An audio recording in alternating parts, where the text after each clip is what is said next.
नमस्कार साथियों, मेरे YouTube चैनल सावा टेक्निकल सोनी में आपका हार्दिक स्वागत और अभिनंदन। साथियों, YouTube पर शिक्षा संबंधी सूचनाओं को सबसे पहले पाने के लिए मेरे YouTube चैनल को लाइक और सब्सक्राइब कीजिएगा। विद्यालय में चार्ज लेते समय इन बातों का रखें ध्यान, नहीं तो हो सकती है परेशानियाँ। जी हाँ साथियों, आज मैं आपको विद्यालय के चार्ज के संबंध में संपूर्ण जानकारी दूंगा कि सबसे पहले कि आदेश के अनुसार विद्यालय का चार्ज किसको दे सकते हैं, और उसके बाद ये बताऊंगा कि चार्ज अगर आपने हस्तांतरण किया है तो आपस में जो दोनों जने हैं, वह जो चार्ज ले रहा है और जो चार्ज दे रहा है, दोनों को किन किन बातों का ध्यान रखते हुए अपने चार्ज का हस्तांतरण करना चाहिए, और चार्ज लेने वाले को बहुत ज़्यादा सावधानी रखते हुए ये सारा चार्ज लेना चाहिए। चार्ज लेते समय जो विभिन्न बिंदु होंगे और क्या क्या पॉइंट्स होंगे, उन सब की जानकारी मैं आज आपको दूंगा।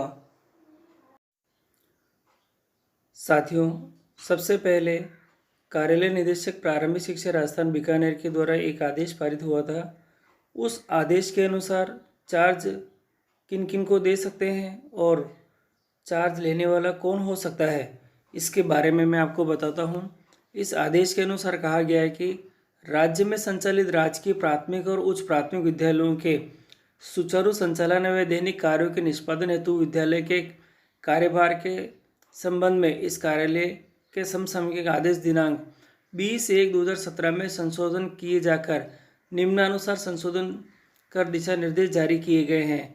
इसमें जो दिशा निर्देश है, उसमें सबसे पहला जो बिंदु दे रखा है चार्ज के संबंध में, किसी भी उच्च प्राथमिक विद्यालय में वरिष्ठ अध्यापक के पद पर कार्य में कार्यरत होने की स्थिति में संस्था प्रधान का दायित्व प्रभार उसी के पास जाएगा।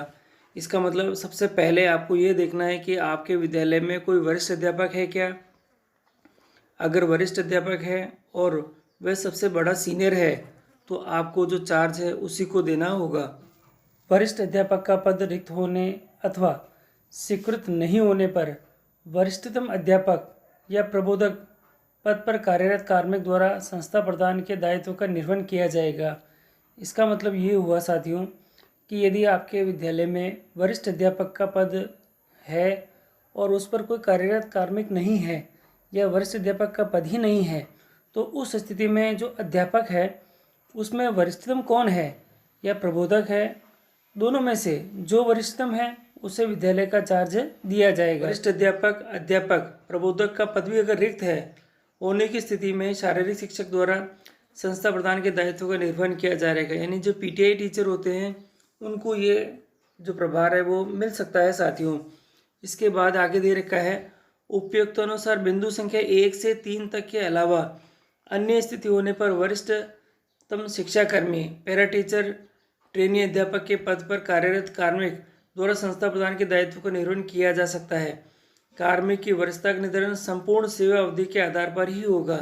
तो साथियों, अगर यह भी नहीं है कि पहले बिंदु में दे रखा है, दूसरे में, तीसरे में, इन तीनों ही बिंदुओं की में जो अध्यापकों के पद दे रखे हैं, अगर वो अध्यापक अवेलेबल नहीं हैं तो वरिष्ठतम शिक्षाकर्मी या पैरा टीचर या ट्रेनी अध्यापक, उनको भी हम लोग यहाँ पे चार्ज का हस्तांतरण कर सकते हैं और उनको दे सकते हैं।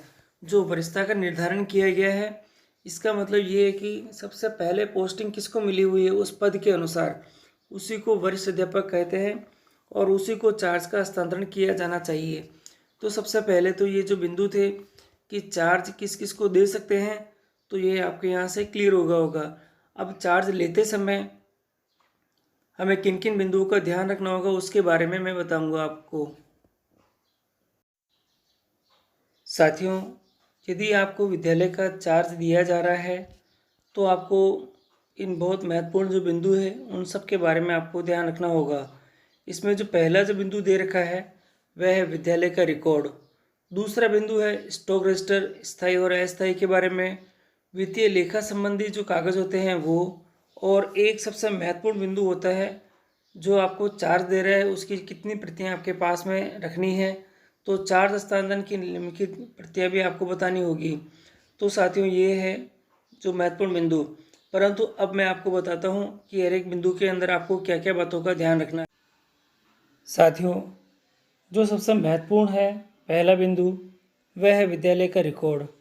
विद्यालय रिकॉर्ड में बहुत सारे रजिस्टर और रिपोर्ट संबंधी दस्तावेज होते हैं, जैसे कि छात्र के प्रवेश रजिस्टर है, उसको हम SR रजिस्टर अपन बोलते हैं, और अध्यापक की उपस्थिति रजिस्टर है, MDM वितरण रजिस्टर है, दूध वितरण रजिस्टर है, MDM वाउचर फाइल है, मासिक उपस्थिति प्रपत्र है, फाइल है, केस बुक है, लेजर बुक है, छात्र प्रवेश फार्म दे रखे हैं, SMC बैठक रजिस्टर दे रखे हैं, अभिभावक संपर्क रजिस्टर है, बाल सभा रजिस्टर है, उत्सव रजिस्टर है, बैंक की पासबुकें हैं, विभिन्न प्रकार के मदों से संबंधित रजिस्टर, विद्यालय रिकॉर्ड गतिविधियों से संबंधित रजिस्टर, विद्यालय में विभिन्न प्रकार की जो सील होती है और वह भी चार्ज देते समय और देते समय हस्तांतरित की जानी चाहिए। इसका मतलब ये हुआ साथियों कि जब आप चार्ज ले रहे हैं तो जिन जिन बिंदुओं का बारे में मैंने आपको बताया है, जैसे कि ऐसा रजिस्टर है, तो आप यह देखें कि आपका विद्यालय जब से शुरू हुआ है, जब से उसने कार्य करना शुरू करा है, तब से लगाकर आज दिनांक तक के ऐसा रजिस्टर उनके पास होने चाहिए और वह भी रिकॉर्ड के अंदर शो होने चाहिए। अध्यापक उपस्थिति रजिस्टर प्रत्येक वर्ष के अलग से बंडलों में बंद होने चाहिए। MDM वितरण रजिस्टर भी अलग से होने चाहिए। अगर दूध वितरण का पिछले सालों से हो रहा था, उसके वितरण के रजिस्टर भी रिकॉर्ड में होने चाहिए। MDM के वाउचर फाइलें होती है, जो MDM का जो मासिक हम लोग खर्च करते हैं, तो वो खर्च के उसकी वाउचर की फाइलें बनती है, तो वाउचर की फाइलें होनी चाहिए और हर सत्र की उनके पास होनी चाहिए। इसी के साथ साथ जो प्रत्येक माह की उपस्थिति हम विद्यालय के हमारे PO को भेजते हैं, उसका संदर्भित करते हुए उसकी एक प्रति हमारे विद्यालय रिकॉर्ड में होती है, वह भी होनी चाहिए। इसके अलावा कैश बुक, लेज़र बुक, छात्र के प्रवेश फार्म, सबसे महत्वपूर्ण है साथियों छात्र के प्रवेश फार्म। आपके पास ऐसा रजिस्टर में जितने बच्चों का नामांकन अभी तक शो हो रखा है, उन सभी बच्चों के छात्र के प्रवेश फार्म आपके पास होने चाहिए। SMC बैठक रजिस्टर होने चाहिए। प्रत्येक साल की और अभी तक जितनी भी बैठकें हो चुकी है उनके रजिस्टर होने चाहिए, और जो विद्यालय के लिए चार्ज अभी तक जिन जिन के पास जा चुका है उनके रिकॉर्ड के फाइल भी एक होती है, वह भी होनी चाहिए। और अभिभावक का संपर्क रजिस्टर होना चाहिए, बाल सभा का रजिस्टर होना चाहिए, और साथ ही उत्सव रजिस्टर जो हम लोग संधारित करते हैं वह भी होना चाहिए। अभी कुछ नए रजिस्टर और भी बने हैं, जैसे कि अपने यूथ और इको क्लब रजिस्टर, भी जो विभिन्न प्रकार के रजिस्टर हैं आपके विद्यालय के रिकॉर्ड के अंदर जो अवेलेबल है, तो उन सभी के बारे में आप उनसे जानकारी प्राप्त कर लें। रिकॉर्ड जो आपको हस्तांतरण कर रहा है चार्ज, उनसे पूछ लें। साथियों, विद्यालय रिकॉर्ड की इन सभी चीज़ों को आप बहुत अच्छे से ध्यान में रखिएगा और इन सभी चीज़ों को नोट भी कर लें। ये सभी चीज़ें आपको उस समय चार्ज हस्तांतरण के समय ध्यानपूर्वक रखते हुए लेनी है। इसके बाद स्टॉक रजिस्टर होता है। स्टॉक रजिस्टर में दो प्रकार की होती है चीज़ें, एक होता है स्थायी और दूसरा होता है अस्थायी। तो आपको क्या करना है कि स्टॉक रजिस्टर के अंदर जो चीज़ें दे रखी है वह आप पहले देख लें। स्टॉक रजिस्टर के अनुसार स्थायी और अस्थायी सामग्रियों की जांच कर लें। यह देख लें कि सभी सामग्रियों को चार्ज देने वाला आपको दे रहा है वह स्टॉक रजिस्टर में लिखी हुई है या नहीं, इसका मिलान जरूर कर ले। और जो सामग्री खारिज हो चुकी है या खारिज होने वाली है उसकी वास्तविक स्थिति का जरूर उल्लेख हो, और यह खराब है या नहीं उसकी भी जानकारी ले लें। उनकी संख्या कितनी है यह भी देख ले। इससे ज़रूर मिलान करें कि मिड डे मील योजना में भी जो उपलब्ध गेहूं और चावल और अन्य जो भी सामग्री है वह भी मात्रा में कितनी है, इसका उल्लेख भी स्टॉक के अंदर आप ज़रूर करें। इसका उल्लेख करने के लिए आप यह भी ध्यान रखें कि मिड डे मील योजना के अंदर जो बर्तन है उनकी संख्या कितनी है, क्या क्या है, और इसके अलावा गैस के सिलेंडर हैं, चूल्हा है, विद्यालय में और अन्य किसी भी प्रकार की सामग्री जो आपको दिखाई दे रही है जो स्थायी है और अस्थायी है, आप उसको बहुत अच्छी तरह से नोट कर लें। और स्टॉक रजिस्टर के अनुसार आप उनकी चीज़ों को हस्तांतरण करते समय आप उनसे स्टॉक में और चार्ज हस्तांतरण के समय उनसे लें। यदि आपको ऐसा लगता है कि स्टॉक रजिस्टर के अंदर जो चीज़ें दिखाई गई है और चार्ज देने वाला व्यक्ति जो आपको प्रतियां दे रहा है चार्ज की प्रति, उसके अंदर उनमें से डिफरेंसेस है तो आप इसके बारे में उनसे बात कर सकते हैं, और जो वास्तविक स्थिति है वही चीज़ें आप हस्तांतरण करने के लिए लें।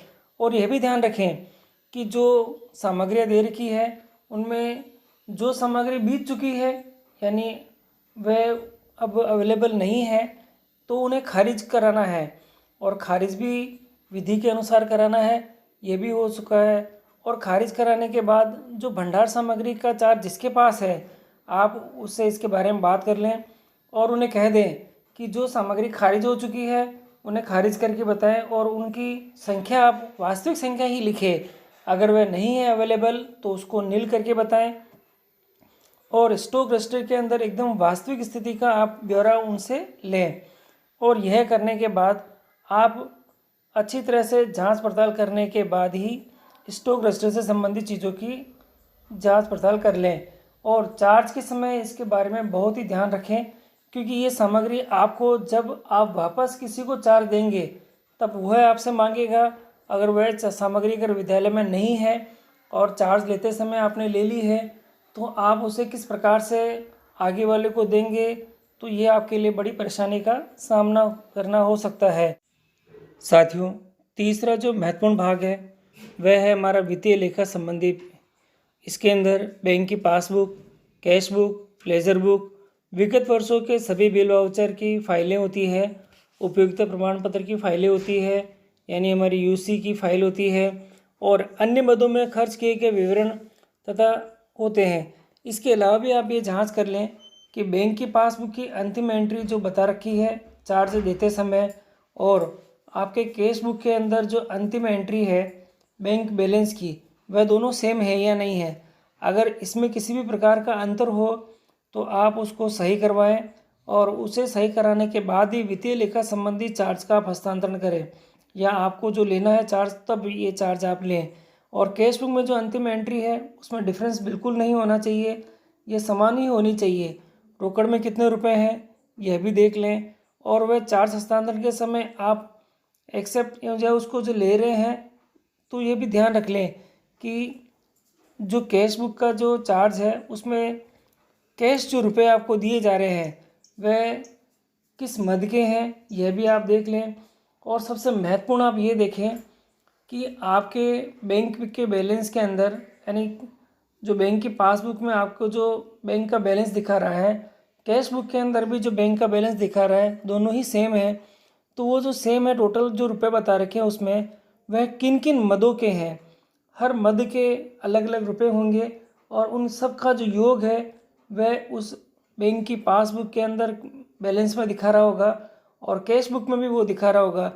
हर मदों का विवरण आप अलग से ले लें कि उनका योग करके देख लें।